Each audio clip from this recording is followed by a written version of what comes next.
네, 여러분 안녕하세요. 네, 에듀윌에서 경비 지도사 여기 시험 과정 중에서 2차 경호학을 담당하고 있는 이근명입니다. 여러분들이 지금 경비조사 관련해서 좀 내용들을 알고 오신 분도 계시고 또 잘 모르고 오신 분도 계실 거예요. 뭐 그렇지만 저 여기 모르고 오신 분들로 이제 생각해서 한번 제가 예를 이제 설명 한번 드려봅니다. 시험 과목 보시면요, 1차와 2차가 각각 두 과목씩인데요. 1차 법학개론이 있고 그리고 민간경비론이 있죠. 법학개론은 어떤 거냐면요, 여러분들이 혹시 대학에 보면은 이제 여기 대학에 교양 과목으로 1학년 때 법학개론이라는 거 혹시 들어보신 적 있어요? 아마 계실 겁니다.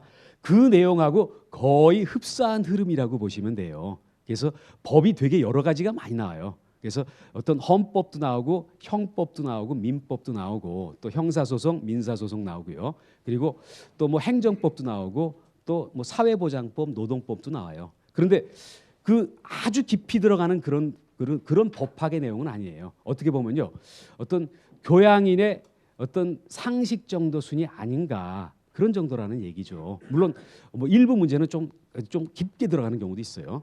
그다음에 경비업법은 어떠냐면요, 전반적으로 평이하게 나왔지만 문제 지문들이 다소 길어졌어요. 그리고 한 두세 문제 정도는요, 어떤 답을 가지고 이렇게 논란의 소지가 있는 부분이 있었다는 거 아닙니까? 그게 바로 경비업법의 특징이었었거든요. 이제 그리고 그 다음 봅니다. 그 다음 보시면요, 이렇게 그리고 이제 그 밑에 뭐 얘기 나눈 거 보면요, 법조항을 위주로 공부한다. 경비업법의 경우는요, 법조문이 양이 많지는 않아요. 그렇지만 지엽적이고 세부적인 내용들을 많이 물어봐요. 또 그리고 아무래도 법이다가 보니까 꾸준하게 개정이 될 거 아닙니까? 그래서 개정된 사항들 어떤 다 챙겨봐야 되는데, 물론 그거는 여기 담당 선생님들이 계속 뭐 자료를 올리고 알려드리니까 그냥 따라오시기만 하면 되거든요. 이제 다음 봅니다. 경호학 관련되는 얘기가 나왔는데요.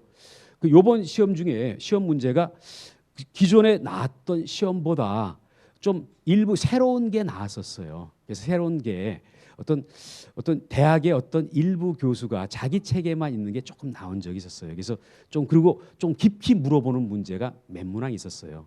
그래서 뭐 이번 시험이 조금 역대 시험 중에서 가장 어렵지 않았나 하는 생각이 들어요. 뭐 그렇지만 거기에 대한 또 대응 요령이 있다는 거 아닙니까? 뭐 그래서 어떻게 보냐면요, 뭐 기출 관련되는 이론을 정확하게 하고 기출의 비중이 유사한 거 비중이 굉장히 많다가 보니까요.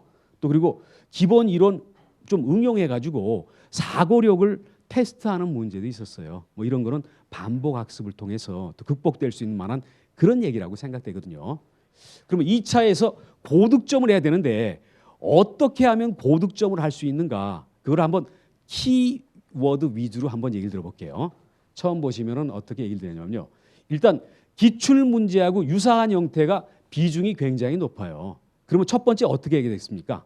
기출 문제에 대해서 이게 왜 맞는지 이론적인 거, 그리고 문제 풀이하면서 옳고 그름을 정확하게 파악하실 필요가 있잖아요. 그럼 기출 문제 가지고 내 기본 점수를 다 만들 수가 있는 거 아닙니까? 기본적으로 먼저 기출 문제에 대해서 정확히 풀이를 해야 돼요.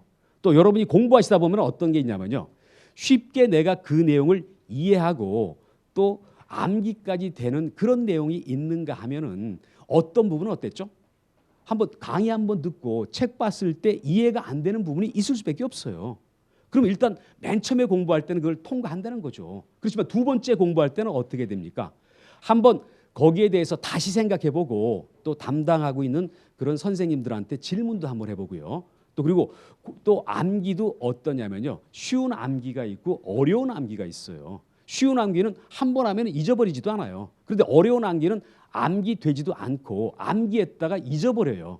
그러면 그런 차이가 있는데 중요한 내용이면서 내가 잘 정리가 안 되는 부분은요, 그거를 해결하기 위한 쟁점 사항이라든지 이런 중요한 내용들을 별도로 정리할 필요가 있어요. 물론 그 과목 담당 선생님들이 해드리지만 사람마다 차이가 있으니까 내가 약한 부분을 별도로 정리해 볼 필요가 있어요. 그 쟁점을 정리하고 비교하고 그런 다음에 자신만의 노트나 수첩을 만든다는 거죠. 그래서 그 내용을 적어 놓는 거예요. 그리고 어떡하죠? 그 내용을 반복적으로 꾸준하게 봐요. 내가 지금 잘 이해가 안 됐고 또 내가 암기해야 되는데 안 된 부분이 있잖아요. 그러면 하루에 한 번씩 그 내용만 반복을 해보세요.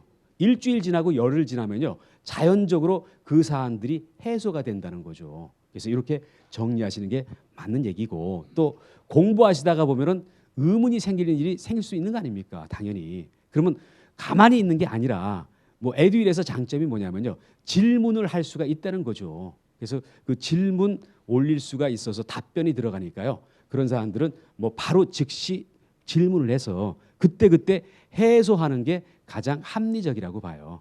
그래서 뭐 이런 내용들 어떤 크게 네 가지로 한번 얘기를 드려봤거든요. 대기업 보안 안전부서는 뭐냐면요, 제가 한 가지만 얘기 들어볼게요. 지금 우리나라 기업 중에서, 산업 중에서 최고의 국제 경쟁력이 있는 게 반도체인 거 아닙니까? 삼성전자잖아요.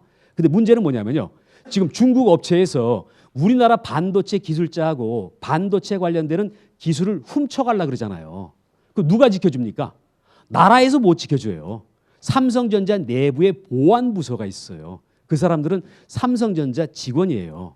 어느 정도냐면요, 직원들 출입할 때 핸드폰 못 갖고 들어가요. 스마트폰. 그리고 거기 입력을 시켜놔요. 사진 못 찍게 해놔요. 그거 위반하면요, 지위고하를 막론하고 해고해요.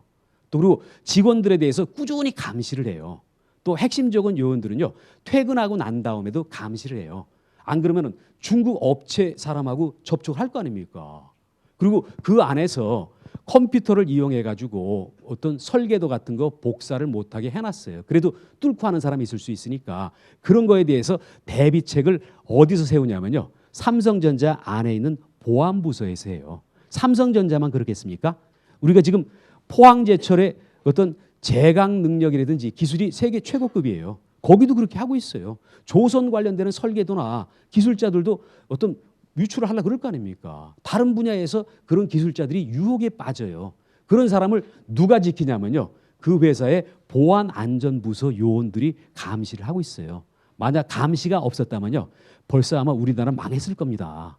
그래서 그런 역할도 하는데 취업을 할 수가 있다고 얘기 드리고요. 그리고 그 다음 봅니다. 두 번째 보시면요, 이런 것도 문제가 많이 들어오는데요. 일반 경비와 기계 경비가 무엇이 다르냐 그랬는데, 일반 경비가 많고 기계 경비는 지금 적어요. 근데 일반 경비에 어떤 게 있냐면요, 아파트, 빌딩, 뭐 학교, 창고, 중요 시설물 경비하는 게 시설 경비죠. 일반 경비의 한 분야거든요. 또 뭐가 있냐면요, 혹시 여러분 길을 가시다 보면요, 브링스라고 어떤 써 있는 봉고차 같은 걸 보실 겁니다.